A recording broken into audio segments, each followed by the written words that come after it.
Hello everyone, welcome back to all of you once again. आज हम discuss करेंगे chapter 10 part D, that is about dispute as to immovable property. ये डील करता है section 145 to 148। Immovable property से related जो भी डिस्प्यूट्स हैं उसके बारे में प्रोविजन दिया गया है। So now we have to continue section 145। ये कहता है कि जहां भूमि या जल से संबद्ध विवादों से परेशानी भंग होना संभाव्य है, वहां क्या प्रक्रिया होगी। सब सेक्शन फर्स्ट कहता है जब कभी किसी कार्यपालक मजिस्ट्रेट को समाधान हो जाता है, पुलिस ऑफिसर की रिपोर्ट से या अदर कोई इंफॉर्मेशन मिलती है उससे। क्या समाधान हो जाता है कि उसके लोकल ज्यूरिसडिक्शन के अंदर किसी भूमि, जल या उसकी सीमाओं से संबद्ध विवाद विद्यमान है जिससे कि परेशानी भंग होने की संभावना है। तो जिन आधारों पर, जिन ग्राउंड्स पर मजिस्ट्रेट को समाधान हुआ वो उनका कथन करेगा और एक लिखित आदेश देगा। किसको? उस डिस्प्यूट से कनेक्टेड जो भी पक्षकार हैं उनको एक लिखित आदेश देगा और अपेक्षा करेगा कि आप स्पेसिफाई टाइम और डेट पर कोर्ट में खुद हाजिर हो या अपने प्लीडर के थ्रू हाजिर हो जाएं।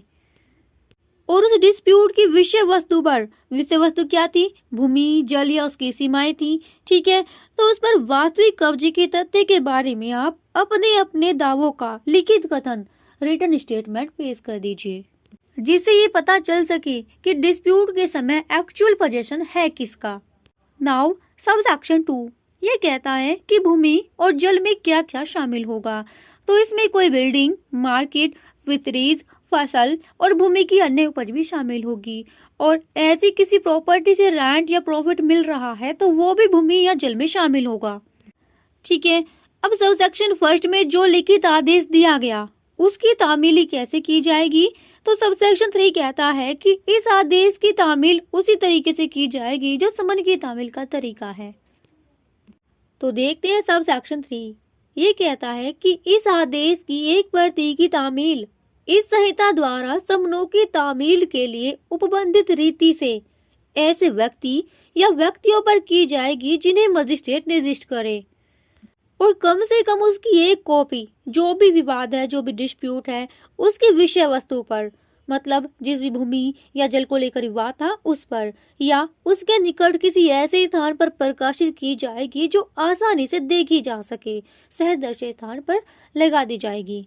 नाउ सब सेक्शन 4 कहता है कि मजिस्ट्रेट तब विवाद की विषय वस्तु को पक्षकारों में से किसी के भी कब्जे में रखने के अधिकार के गुनागुन या दावे की प्रति निर्देश किए बिना, क्योंकि कब्जे स्वामित्व का हकदार कौन है ये तो सिविल कोर्ट डिसाइड करेगा, तो मजिस्ट्रेट को इस बारे में कोई निर्देश नहीं देना है।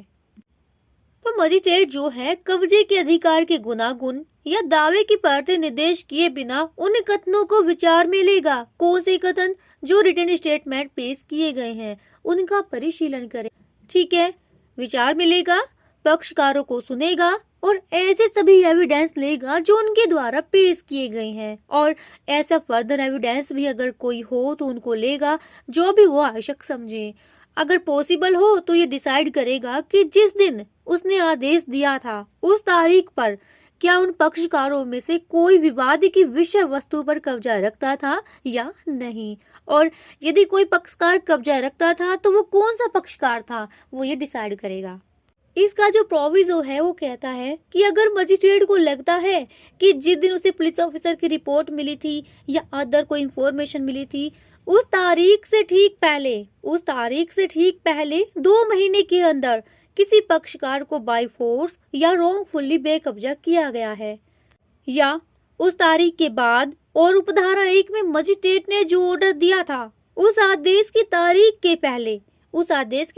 के पहले बाय फोर्स या रॉन्गफुली पक्षकार को बेकब्जा किया गया है, तो जब मजिस्ट्रेट को ऐसा लगता है वो ये मान सकेगा कि जिस पक्षकार को इस तरीके से बेकब्जा किया गया है वो आदेश किए जाने की तारीख को कब्जा रखता था।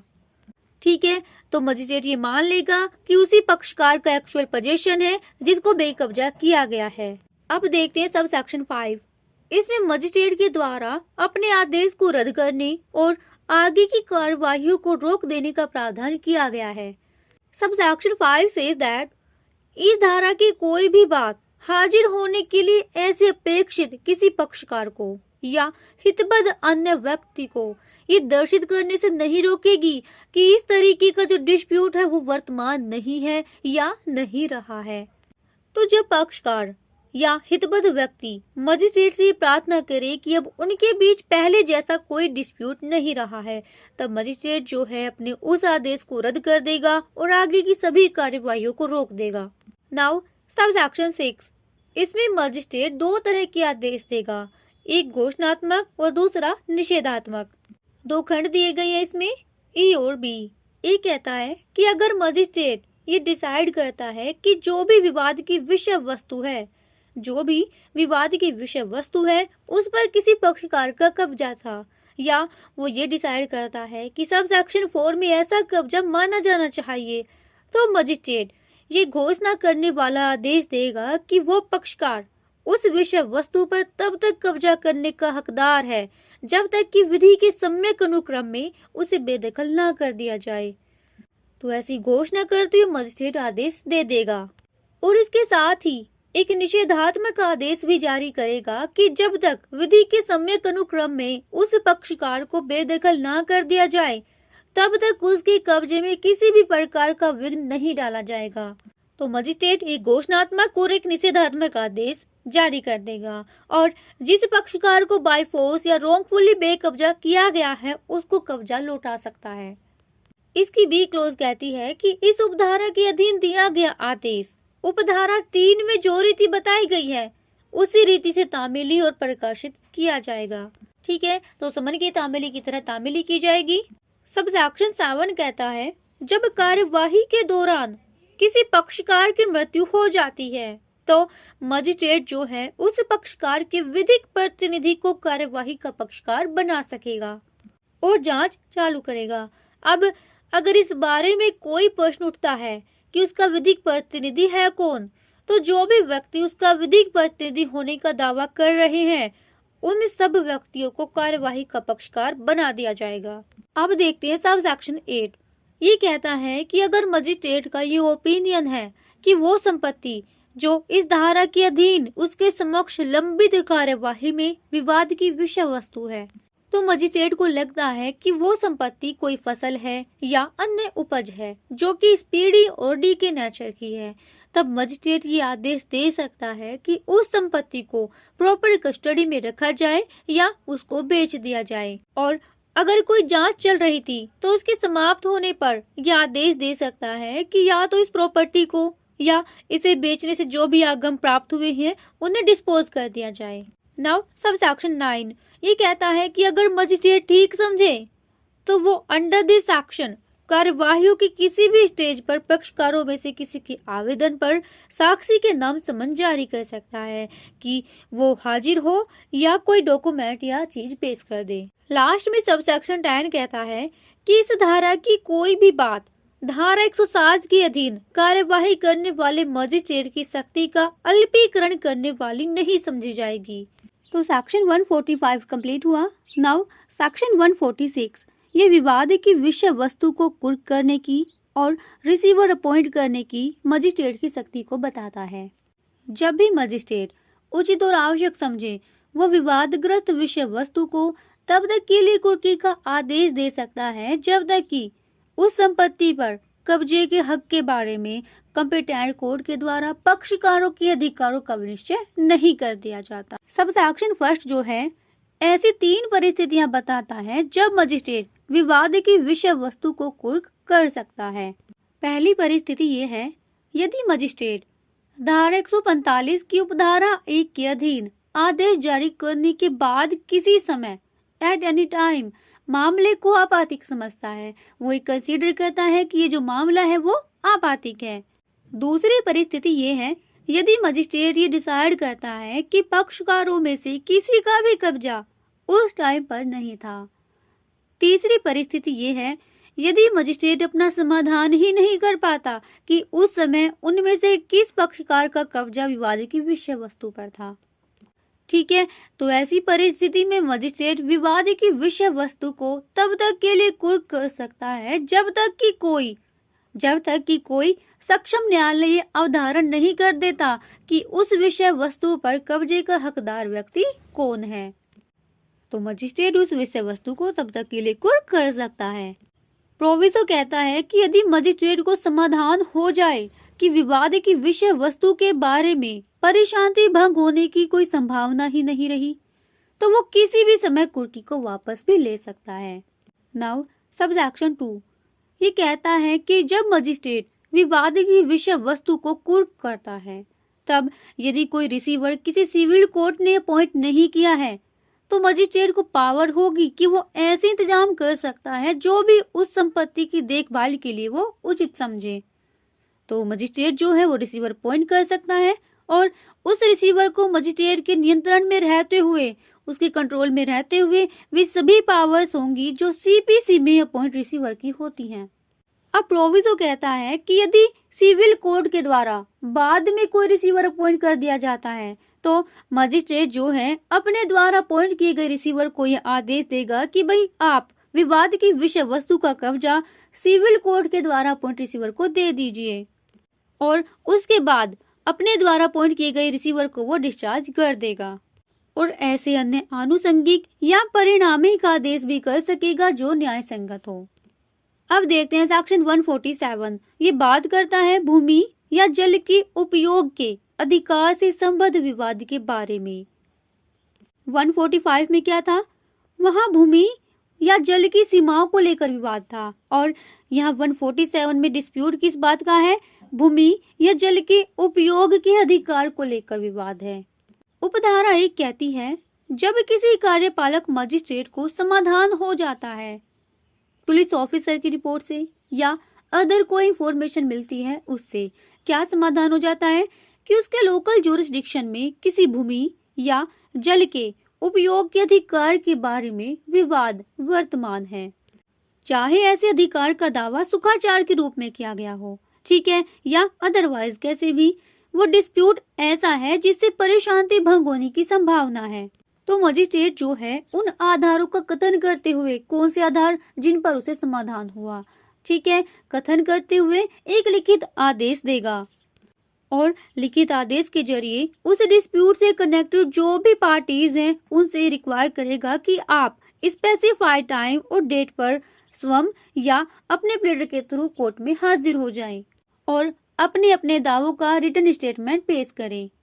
स्पष्टीकरण कहता है कि भूमि जल का वही मीनिंग होगा जो सेक्शन 145 सबसेक्शन 2 में दिया गया है। क्या बताया गया वहाँ कि भूमि जल में शामिल होंगे बिल्डिंग्स, मार्केट, फिशरीज, फसल और अन्य उपज भी, और प्रॉपर्टी से जो भी रेंट और प्रॉफिट मिलते हैं वो भी भूमि जल में शामिल होंगे। सबसेक्शन 2 कहता है कि मजिस्ट्रेट जो भी रिटन स्टेटमेंट पेश किए गए हैं उनका परिशीलन करेगा, पक्षकारों को सुनेगा और ऐसे सभी एविडेंस लेगा जो भी उन्होंने पेश किए हैं। ऐसे फर्दर एविडेंस जो भी वो आवश्यक समझे ले सकता है और इफ पॉसिबल यदि संभव हो तो ये डिसाइड करेगा कि क्या ऐसा अधिकार जिस पर डिस्प्यूट है क्या वो अधिकार वर्तमान है, और ऐसी जांच के मामले में जहां तक हो सके सेक्शन 145 के प्रोविजंस ही अप्लाई होंगे। सब सेक्शन 3 कहता है जांच से अगर मजिस्ट्रेट को लगता है कि वो अधिकार वर्तमान है तो क्या होगा, तो यदि मजिस्ट्रेट को प्रतीत होता है कि अधिकार वर्तमान है वो यह आदेश देगा कि ऐसे अधिकार के प्रयोग में किसी भी प्रकार का हस्तक्षेप ना किया जाए। हस्तक्षेप को प्रतिषेध करने का वो आदेश दे देगा और कोई बाधा अगर हो तो उसको भी हटाने का आदेश दे देगा। प्रोविजो कहता है कि कब ऐसा आदेश नहीं दिया जाएगा, तो 2 ऐसी परिस्थिति हैं जब मजिस्ट्रेट ऐसा आदेश नहीं देगा। पहली, यदि वो अधिकार ऐसा है जहां उसका प्रयोग साल में हर टाइम किया जा सकता है, at all time of the year, मतलब वर्ष भर उपयोग किए जाने वाला अधिकार है, और अगर जिस दिन मजिस्ट्रेट को पुलिस ऑफिसर की रिपोर्ट मिली या अदर कोई इंफॉर्मेशन मिली उसके ठीक पहले 3 महीने के अंदर अगर आपने उस अधिकार का प्रयोग नहीं किया था तो मजिस्ट्रेट कोई आदेश नहीं देगा। दूसरी परिस्थिति ये है जहां उस अधिकार का प्रयोग विशिष्ट मौसम या विशिष्ट अवसरों पर ही किया जाता है, तो अगर उस अधिकार का प्रयोग रिपोर्ट या सूचना के मिलने से पहले के ऐसे मौसम में या ऐसी अवसरों में से अंतिम अवसर पर नहीं किया गया है तो भी मजिस्ट्रेट आदेश नहीं देगा। तो ऐसी जो परिस्थिति है उसमें मजिस्ट्रेट आदेश नहीं देगा। सब सेक्शन 4 कहता है कि सेक्शन 145 सबसेक्शन फर्स्ट में जो प्रोसीडिंग शुरू की गई और मजिस्ट्रेट को मालूम पड़ता है कि जो डिस्प्यूट है वो भूमि या जल के उपयोग के अधिकार के बारे में है, मतलब सेक्शन 147 का डिस्प्यूट लग रहा है, तो वो क्या करेगा, रीजंस को रिकॉर्ड करेगा और उसके बाद प्रोसीडिंग को ऐसे चालू रख सकता है जैसे कि वो 147 सबसेक्शन फर्स्ट के अधीन शुरू की गई हो। और जब सेक्शन 147 सबसेक्शन फर्स्ट की प्रोसीडिंग शुरू की गई, उसको मालूम पड़ा कि डिस्प्यूट ऐसा है कि सेक्शन 145 के अधीन कार्यवाही की जानी चाहिए, तो भी वो रीजंस रिकॉर्ड करेगा और कार्यवाही को ऐसे चालू करेगा कि मानो सेक्शन 145 की वो कार्यवाही हो। अब देखते हैं लास्ट और इम्पोर्टेंट सेक्शन 148, लोकल इंक्वायरी, स्थानीय जांच।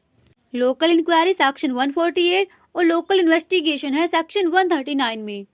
सेक्शन 148 जो है ये धारा 145, 146 और 147 के अधीन जो प्रोसीडिंग की जानी है उसके पर्पज के लिए लोकल इंक्वायरी और जो भी खर्चे वगैरह होंगे उनके बारे में प्रावधान करता है। सब सेक्शन फर्स्ट कहता है जब धारा 145, 146 या 147 के प्रयोजनों के लिए लोकल इंक्वायरी जरूरी हो तब कोई जिला मजिस्ट्रेट या उपखंड मजिस्ट्रेट, डीएम या एसडीएम अपने सबॉर्डिनेट मजिस्ट्रेट को जांच करने के लिए प्रतिनियुक्त कर सकता है और ऐसे रिटन इंस्ट्रक्शंस भी फर्निश कर सकता है जो भी उसकी गाइडेंस के लिए जरूरी लगे। ये भी डिक्लेयर कर सकेगा कि जांच में जो भी आवश्यक खर्चे हुए हैं वो किसके द्वारा दिए जाएंगे। सब सेक्शन 2 कहता है कि जांच में जो भी रिपोर्ट आएगी उसको मामले में एज एविडेंस रीड किया जाएगा। सब सेक्शन 3 जब धारा 145, 146, 147 के अधीन कार्यवाही के किसी भी पक्षकार के द्वारा कोई खर्चे किए गए हैं तब जो भी मजिस्ट्रेट डिसीजन दे रहा है वो ये भी निर्देश दे सकता है कि ऐसे खर्चे किसके द्वारा दिए जाएंगे, ऐसे पक्षकार के द्वारा दिए जाएंगे या कार्यवाही के किसी अन्य पक्षकार के द्वारा दिए जाएंगे और पूरे के पूरे दिए जाएंगे अथवा भाग या अनुपात में दिए जाएंगे। ऐसे खर्चों के अंतर्गत विटनेस और पीडर की फीस के बारे में खर्चे भी हो सकते हैं जिन्हें कोर्ट उचित समझे। सो फ्रेंड्स, चैप्टर 10 आज हमारा कंप्लीट हुआ। Thank you so much, bye bye and take care.